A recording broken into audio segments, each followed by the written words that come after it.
S, வீடு, schools, hotels, store room இங்கெல்லாம் partition wall கட்டணும்னாலும் இப்போ பில்டிங் ஓனர்ஸோட first choice Renocon Rapid Wall Panels. நம்மளுடைய குழந்தை செல்வத்துக்கும் சரி, திருமண வாய்ப்புகளுக்கும் சரி, வேலை வாய்ப்புகள் சார்ந்து வருமானம் பெறுவது, இதெல்லாமே மொத்தமா கொடுக்கக்கூடிய மாதமாகவும் வைகாசி விசாகம். அதுக்கு என்ன பண்ணணும் வைகாசி விசாகத்துலன்னு சில பேருக்கு தெரியாது, அவங்களுக்காக சொல்ல முடியுமா? பிரம்ம முகூர்த்தத்துல எந்திக்கலாம். முதல்ல நம்ம சுத்தப்படுத்திக்கிட்டு நம்மளை குளிச்சு எல்லாம் பண்ணிட்டு, முருகர் போட்டோஸ் இருந்துச்சுன்னா அந்த போட்டோ பன்னீர் வைத்து நல்லா தொடச்சிக்கணும். மஞ்சள் குங்குமம் எல்லாம் வச்சு அலங்காரம் பண்ணணும். செவ்வரளி மாலை அல்லது செம்பருத்தி பூ அந்த மாதிரி பூக்களை வைத்து, தேனு இல்லாட்டா கருப்பட்டி போட்டு ஒரு 5 வகை பழங்கள் போட்டு பஞ்சாமிர்தம் ரெடி பண்ணி முருகப்பெருமான் வழிபாடுகள் பண்ணுவது சிறந்ததாக இருக்கும். முருகருடைய பிறந்த நாளதான் வைகாசி விசாகமா நம்ம கொண்டாடுறோமா? எப்ப முருகன் தன் தாய் கைக்கு வந்தாரோ அப்பதான் அவருடைய பிறந்த நாளாக வைகாசி விசாகமாக எடுத்துக்கிறோம். காலை பொழுதும் இரவு பொழுதும் எதுவும் உட்கொள்ளாமல் மத்தியானம் மட்டும் அந்த பாலும் பழமும் மட்டும் உட்கொண்டுட்டு முருகனுடைய நாமத்தை மட்டும் உச்சாரம் பண்ணிக்கிட்டு இருந்தாலே வந்துடும், குழந்தை உருவாக்கும். ஆதன் ஆன்மீகம் நேயர்களுக்கு ஷாம்லாவின் அன்பு கலந்த வணக்கங்கள். நம்ம ஆதன் ஆன்மீகத்துல ஆன்மீகம் சம்பந்தப்பட்ட பல கேள்விகளுக்குமே தினம்தோறும் ஒவ்வொரு வகைகள்ல பதில்களை பார்த்துக்கிட்டு இருக்கோம். அந்த வகையில ஆன்மீகம் ரீதியாவும் ஜோதிடம் ரீதியாவும் நிறைய தகவல்களை நம்ம கூட பகிர்ந்து கொண்டு இருக்கக்கூடிய ஜெயந்தி ரவி மேம் இன்னைக்கு நம்மோடு இணைஞ்சிருக்கிறாங்க. நிறைய விஷயங்களை கேட்டு தெரிஞ்சுக்க போறோம். வணக்கம் அம்மா. வணக்கம்மா, எப்படி இருக்கீங்க? நல்லா இருக்கேன். வைகாசி விசாகம் எல்லாரும் எதிர்பார்த்துக்கிட்டு இருந்த நாள். என்ன பண்ணணும் வைகாசி விசாகத்துலன்னு சில பேருக்கு தெரியாது, அவங்களுக்காக சொல்ல முடியுமா? வைகாசி விசாகம், முதல்ல வைகாசி விசாகம்னா என்ன அப்படின்னு தெரிஞ்சுக்கலாம். வைகாசி மாசம் எப்பவுமே நம்மளுக்கு 2ஆம் பாவத்தை ஆக்டிவேட் பண்றது, குடும்பஸ்தானத்தை ஆக்டிவேட் பண்றது, அதே மாதிரி நம்மளுடைய வருமானம், அந்த தனம் எல்லாமே பெருக்கக்கூடிய நாள், குடும்ப ஒற்றுமை உருவாக்கக்கூடிய நாள் வைகாசி மாதம் அப்படிங்கிறது.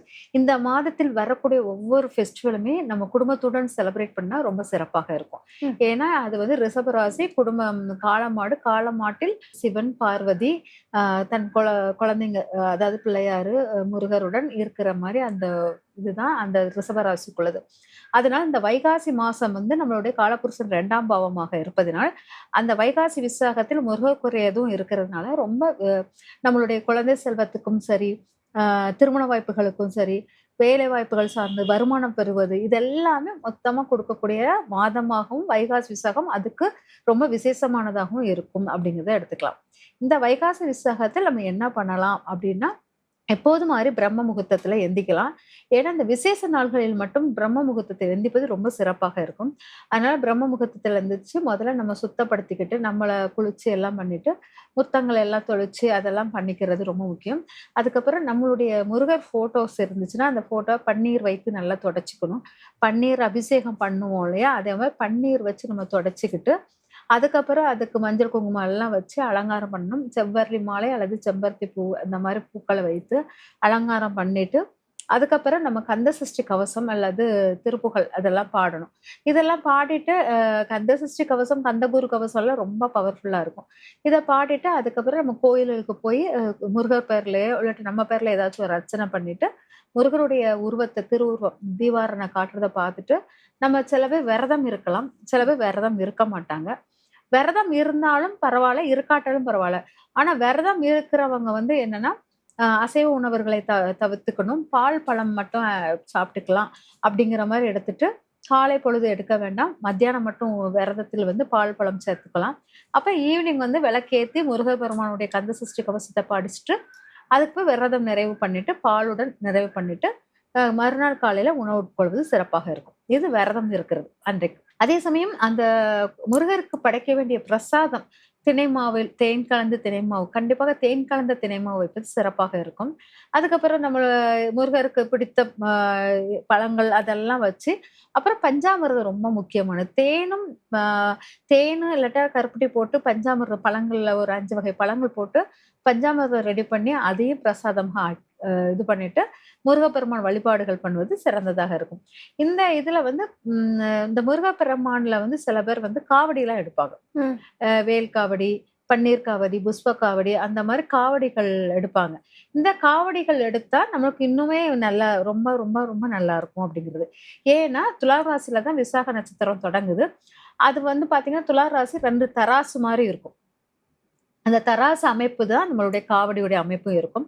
அதனால இந்த அமைப்புடைய நம்ம காவடி அமைப்பை எடுத்தோம்னா அங்க இன்னுமே நம்மளுக்கு நிறைய மாற்றங்கள், குழந்தை பேருக்கு ரொம்ப வித்தியாசம், நிறைய மாற்றங்கள் கொடுக்கும்.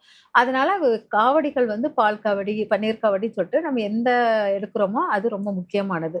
இது வந்து என்னன்னா, ஒரு அசுர குணம் உள்ள ஒருத்தன் வந்து தன்னுடைய குணங்களை மாற்றி சிவகிரி சக்திகிரி அப்படி 2 மலையை வந்து இடுமன் வந்து தூக்கிட்டு வந்தாங்க அகத்தியர்க்காக அப்படிங்கிறத எடுக்கலாம். அது தூக்கிட்டு வந்து இடையில இளைப்பாறுவதற்காக கீழே வச்சதுதான் 2 மலைகளாக நம்மளுக்கு வந்து உருவானது. இதை தான் நம்ம வந்து காவடியாக நம்மளுடைய சுமைகளை தூக்கி யார்கிட்ட முருகப்பெருமான்கிட்ட ஒப்படைச்சிட்டோம்னா நம்மளோட அதாவது என்னென்ன சுமைகள் அப்படின்னா 2 சுமைகள், ஒண்ணு போன ஜென்மத்துக்குள்ள பூர்வ சுமை ஒண்ணு, இப்போ உள்ள சுமை ஒண்ணு. இந்த 2 சுமையும் அவர்கிட்ட ஒப்படைக்கிற மாதிரி நம்ம எடுத்துக்கிட்டு அந்த காவடியை கொண்டு போய் அவர்கிட்ட நம்ம சங்கல்பம் பண்ணிட்டோம்னாலே நம்மளுடைய இந்த சுமைகளின் அளவு குறைஞ்சிரும். அது வந்து நம்மளுக்கு ரொம்ப நல்லா இருக்கும். அது வந்து வைகாசி விசாகம் அப்போ வந்து நம்ம பண்ணுவது சிறப்பாக இருக்கும் அப்படிங்கலாம். பொதுவாவே வந்து நான் கேள்விப்பட்ட வரைக்குமே வைகாசி விசாகம் அப்படின்னா முருகருடைய பிறந்த நாள் அப்படிங்கிற மாதிரி கேள்விப்பட்டிருக்கேன்.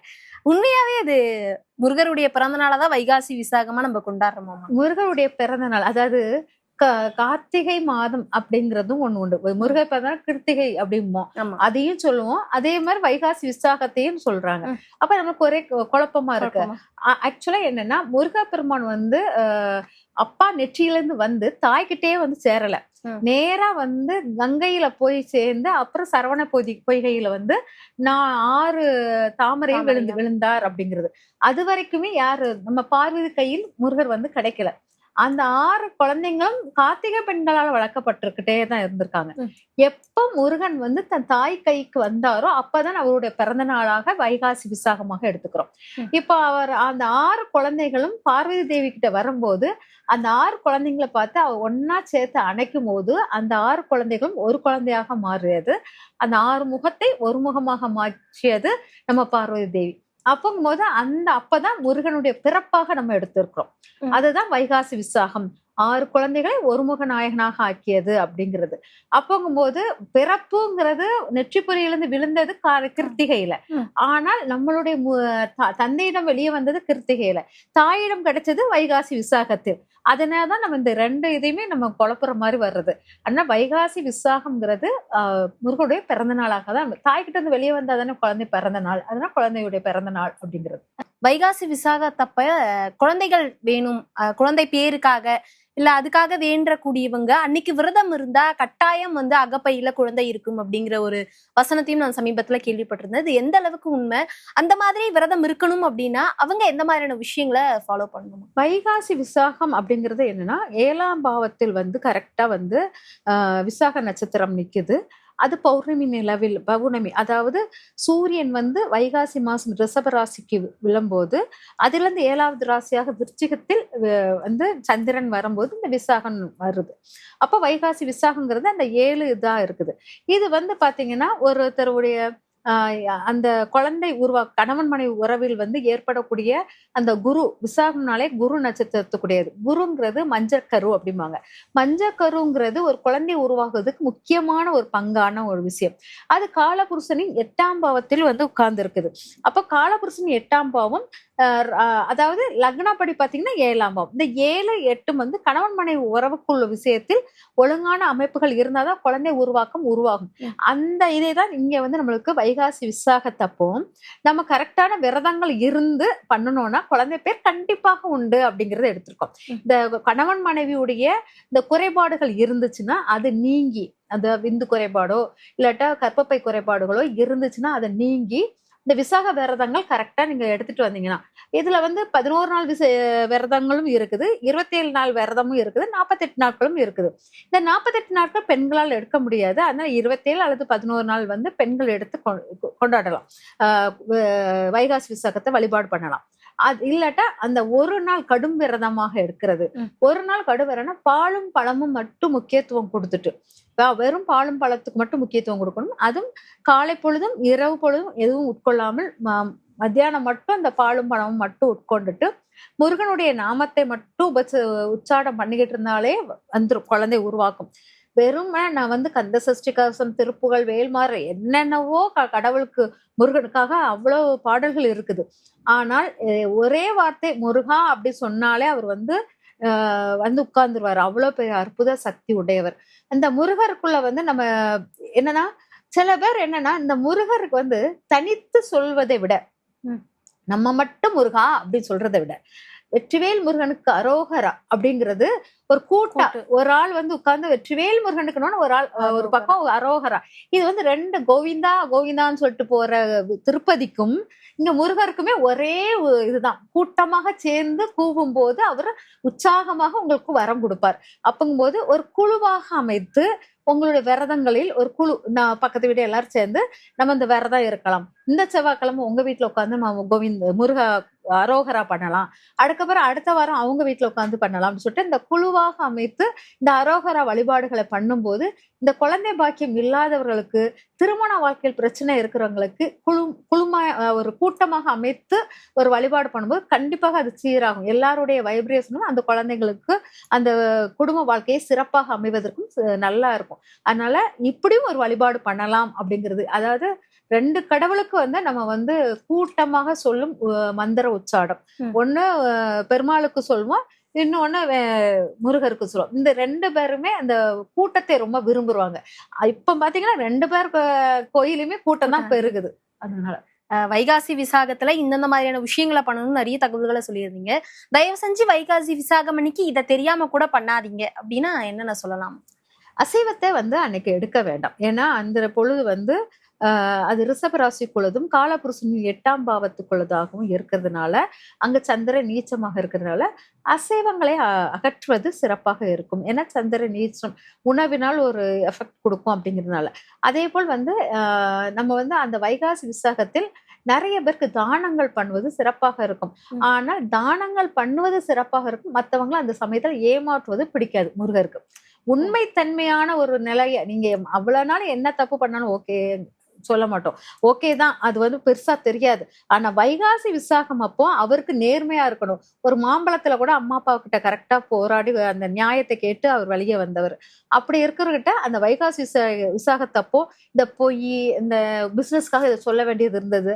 அன்று ஒரு நாள் மட்டும் எதுவுமே இந்த பொய்களும் இந்த உலகத்துக்காக நம்ம இது மாறணும் அப்படிங்கிறத அந்த ஒரு நாள் மட்டும் நம்மளுடைய நெகட்டிவான ஒரு குணங்கள் எண்ணங்களை எல்லாம் மாத்திட்டு அந்த ஒரு நாள் மட்டும் முருகரை மட்டும் நினைச்சிட்டு இருந்தீங்கன்னா அதுவே அவருக்கு ரொம்ப பெருமையா இருக்கும். எனக்காக நீ இவ்வளவு மாறி இருக்க இல்லையா அப்படிங்கிறது. அதனால அந்த இதையும் கவனமாக இருக்கணும் அப்படிங்கிறது. அதுக்கப்புறம் பாத்தீங்கன்னா நிறைய கெட்ட வார்த்தைகளை யூஸ் பண்றது, குழந்தைங்களை திட்டுறது, இதெல்லாம் ஏன்னா குழந்தை ரூபமாக உருவெடுத்தார். அதனால அது குழந்தைகளை வந்து திட்டுறது வந்து அவருக்கு அந்த சமயத்தில் பிடிக்காது. ஆனால் வைகாசி விசாகத்தப்பம் குழந்தைங்க படிக்கல, ஏதாச்சும் மார்க் கம்மியாயிடுச்சு, அந்த மாதிரி இதெல்லாமே இந்த மே மாசம் அந்த இதுல வர்றதுனால அதை வச்சு நம்ம வந்து எடுத்துட்டோம்னா அப்பவும் உங்களுக்கு முருகன் அருள் கிடைக்காது. அதனால வைகாசி விசாகத்தப்பம் முடிஞ்ச அளவுக்கு நேர்மையாக உண்மையாக இருப்பது சிறப்பாக இருக்கும். பொதுவாவே வந்து ஏதாவது இந்த மாதிரி நல்ல நாட்கள் வந்ததுன்னா அன்னதானம் போடுங்க, உங்களோட வாழ்க்கையில பெரிய மாற்றம் வரும் அப்படிங்கிற மாதிரி நிறைய தகவல்களை சொல்லுவாங்க. நீங்களும் நிறைய விஷயங்களை பகிர்ந்துப்பீங்க. இந்த முறை வைகாசி விசாகத்துல ஒவ்வொருத்தவங்களும் கட்டாயம் இந்த ஒரு சின்ன விஷயத்த பண்ணுங்க, உங்களோட வாழ்க்கையில பெரிய மாற்றம் வரும் அப்படின்னா என்ன தகவலா மாறும்? ஆக்சுவலா என்னன்னா இந்த வைகாசி விசாகத்தப்போ முருகர் வழிபாடு பண்ணிட்டு பக்கத்துல ஏதாச்சும் உங்களுடைய காவல் தெய்வம், உங்க எல்லை தெய்வம், ஏதாச்சும் குலதெய்வம் கிடையாது, உங்க வீட்டுக்கு எல்லை தெய்வம் காவல் தெய்வத்தை வந்து கண்டிப்பா கும்பிடணும். ஏன்னா வைகாசி விசாகம் தொடங்குறது விருச்சிக ராசிக்குள்ளது. அங்க வந்து காலபைரவருக்கு அம்சத்துக்குள்ளதுதான் அமைஞ்சிருக்குது. அதனால் நம்ம காலபைரவ அம்சம் வந்து நம்மளுடைய எல்லை பக்கத்துல இருக்க காவல் தெய்வங்கள் வந்து நம்மளை காவல் காக்குற மாதிரி.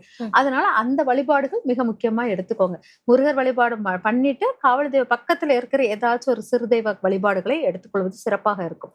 அதே போல் தானம் கொடுப்பது என்னன்னா ஒரு கௌரவமான ஒரு அந்தஸ்து நிலையை உயர்வதற்காக கொடைகளை தானமாக கொடுக்கலாம். கொடை தானம் கொடுப்பது, தொப்பி தானம் கொடுப்பது, இது வந்து உங்களுடைய உயர் பதவி உயர் பதவி வருவதற்கு, அப்புறம் நல்ல சொசைட்டில ஒரு நல்ல நிலைமையில நிக்கிறதுக்கு, பேரு புகழும் கிடைப்பதற்கு, இதுக்கெல்லாம் வந்து தொப்பி கொடைகளை வந்து தானமாக கொடுப்பது சிறந்ததாக இருக்கும். இதெல்லாம் போக அப்புறம் அந்த கூழு அன்னம் தானம் கூழ் அதெல்லாம் கொடுப்பது இன்னும் சிறப்பாக இருக்கு. ஏன்னா அது வந்து விருச்சிக ராசியில் நீர் ராசியில் இருப்பது சகதி போல் இருக்கிறது உணவாக இருக்கிறது. அது வந்து திட உணவாக இல்லாமல் திரவ உணவாக கொடுப்பது வைகாசி விசாகத்தப்போ சிறப்பாக இருக்கும் அப்படிங்கிறத எடுத்துக்கலாம். கண்டிப்பா வைகாசி விசாகம் அப்படிங்கிறது முருகருக்கான நாள். நம்ம என்ன வரம் கேட்டாலும் அன்னைக்கு முருகர் தந்துருவாரு அப்படிங்கிறது நிறைய விஷயங்கள் நம்ம கேள்விப்படுறோம். அதை தொடர்ந்து நீங்களும் நிறைய தகவல்களை கொடுத்திருந்தீங்க உங்களோட நேரத்தை செலவு பண்ணி. மிக்க நன்றிமா. நன்றிமா.